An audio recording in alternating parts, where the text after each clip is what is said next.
There's a movie coming to Netflix that has one of the most ridiculously talented casts I've heard of in a long time. It's a Western called The Harder They Fall. Now, we talked about the trailer a couple of weeks ago. I love the trailer. I thought the trailer was great.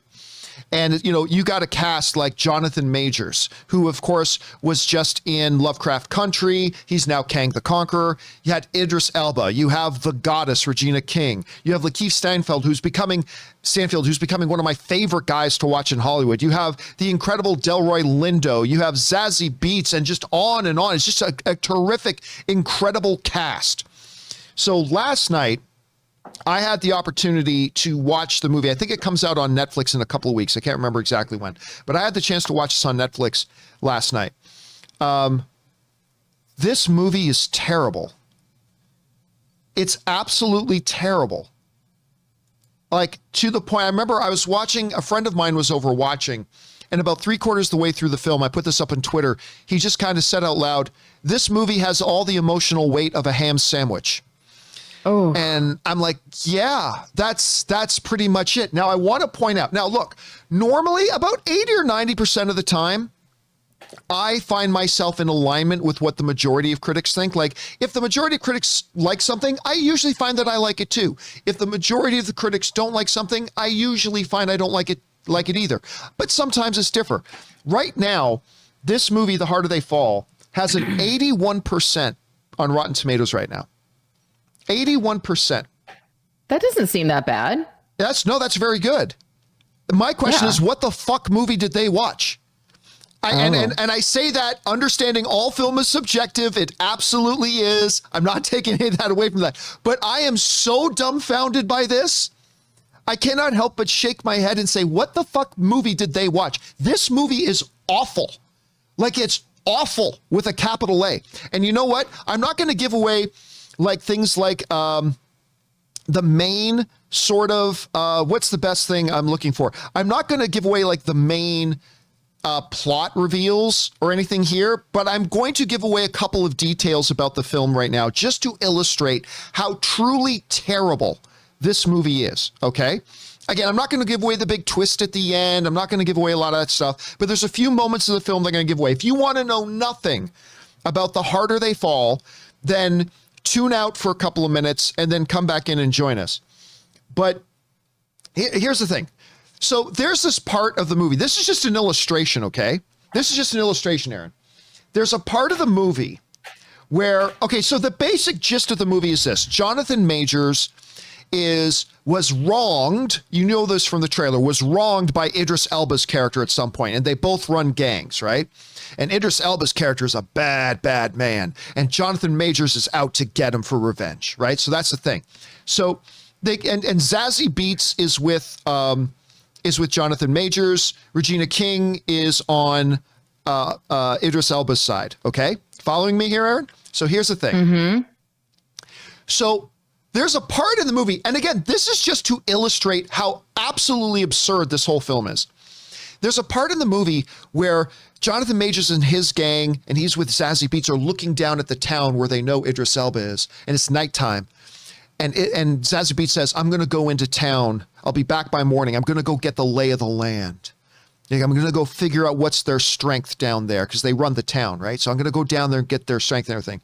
And he's like, "No, it's too dangerous." And she goes, "Oh, I'm not asking your permission." And okay, whatever. So she goes down. And she's famous, by the way. She's infamous. Like, she's Stagecoach Mary. She's infamous. Like, everybody knows who she is, right?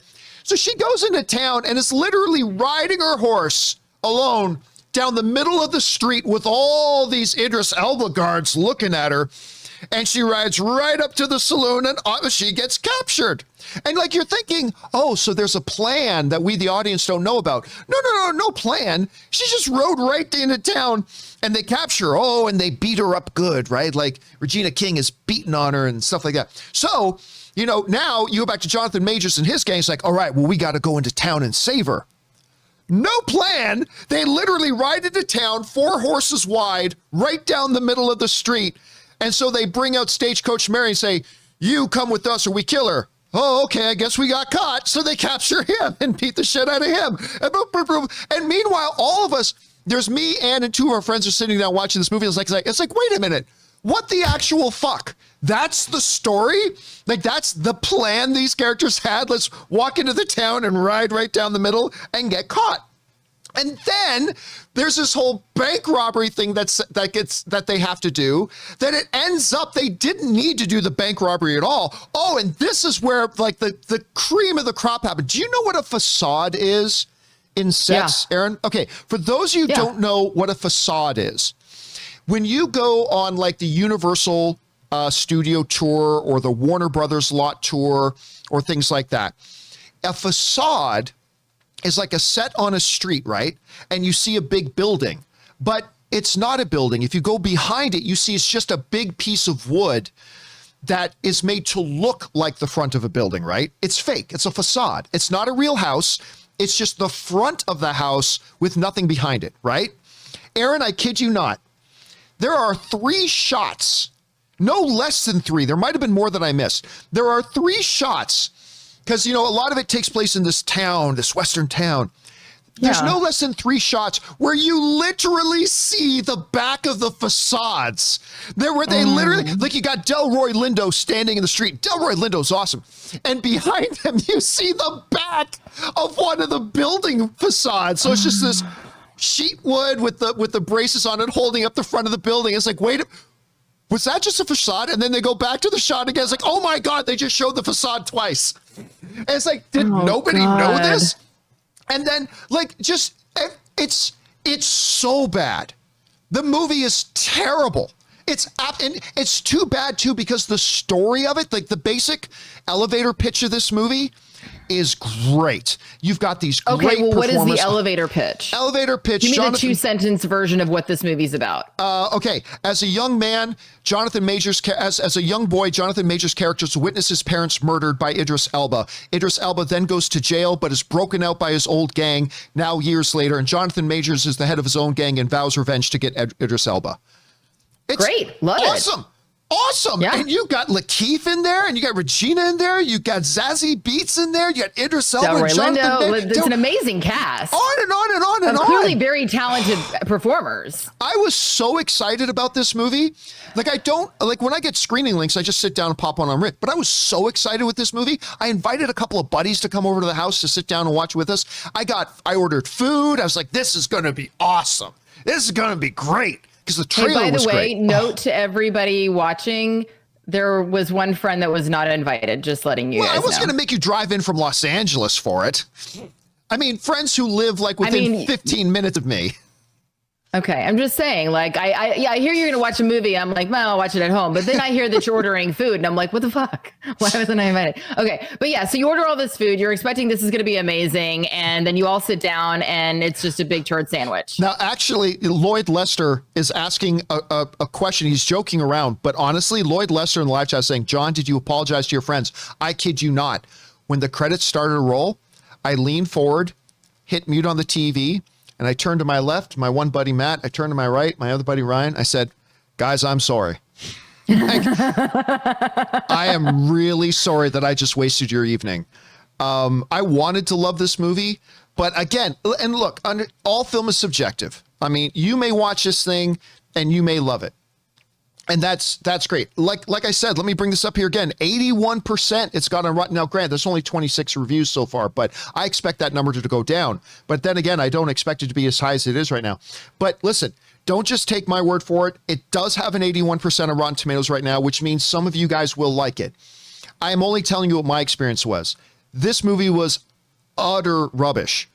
Better than I could make, for sure, but utter rubbish nonetheless. And it's really too bad because the talent in this movie is ridiculously Can you look great. up for me real quick or let me know and I'll look up for it? I'm curious to see who wrote the screenplay and who directed it, because that's where Seal's little brother. Seal's lither brother. You know Seal? The singer? Yeah. His little brother. That's who wrote it? He wrote it and directed it and wrote all the songs. He wrote all the music in it.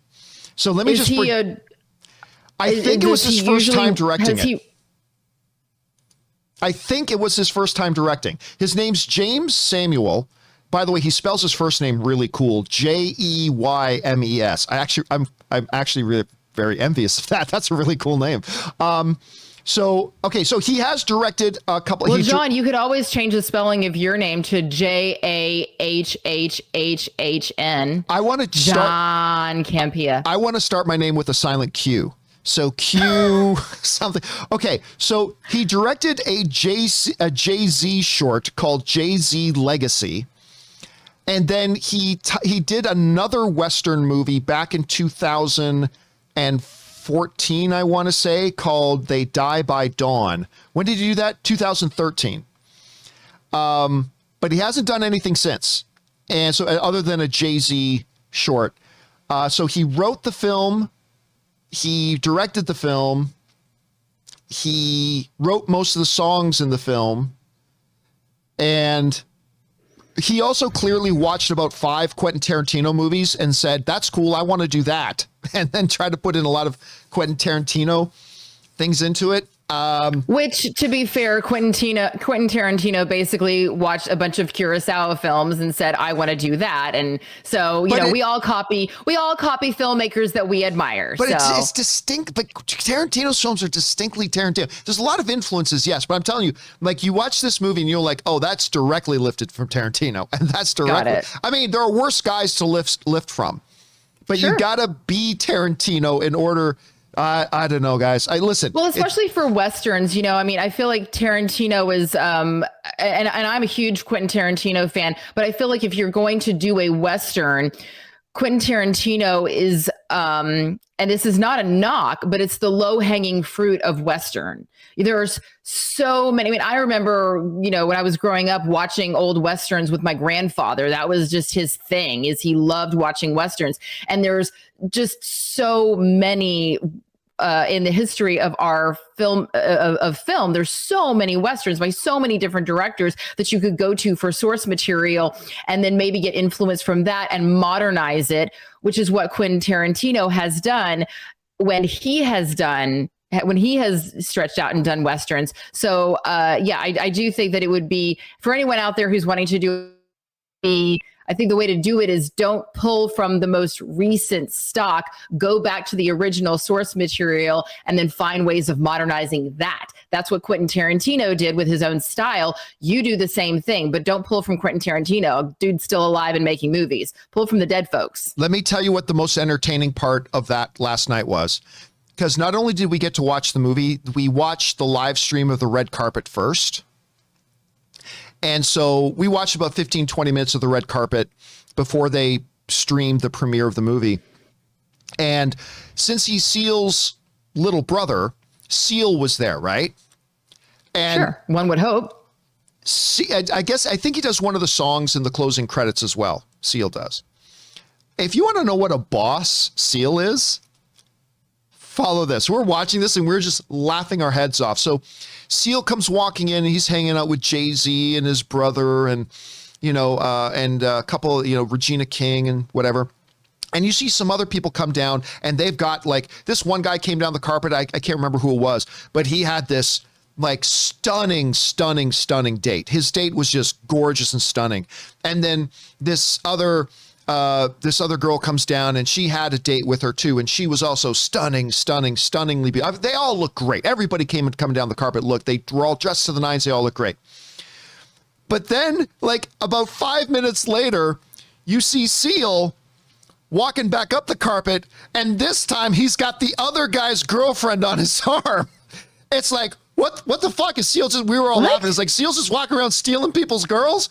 And like she was hugging him and posing for pictures with them. And then he disappears. And about 5 minutes later, we see him walking down the carpet again with the other girl's date. And he's got that girl on his arm who's like kind of draped all over him and stuff like that. It's like, okay, Seal, we see you. We see you. Tip of the hat, Seal. Tip of the hat. So he was just walking down, kind of lording over the red carpet. It was one of the funniest things I've seen. Seal, take your girl. So yeah, that was the most entertaining part of the stream, was watching Seal steal other people's dates because he's Seal. And that was more intended than the movie. To viewers, before attending any events, make sure Seal will not be there because he's going to steal your date. Make sure Seal ain't there because you will be leaving alone. You are leaving that event alone if that happens. Anyway, guys, hopefully you guys will like the movie. I hope everybody likes every movie they see, and I wanted to like The Harder They Fall. The cast is incredible. It's just the idea of the film is incredible, based on real life characters too. I mean, it's just gold. I just thought the execution of the movie was so bad. Let me know what you guys think of it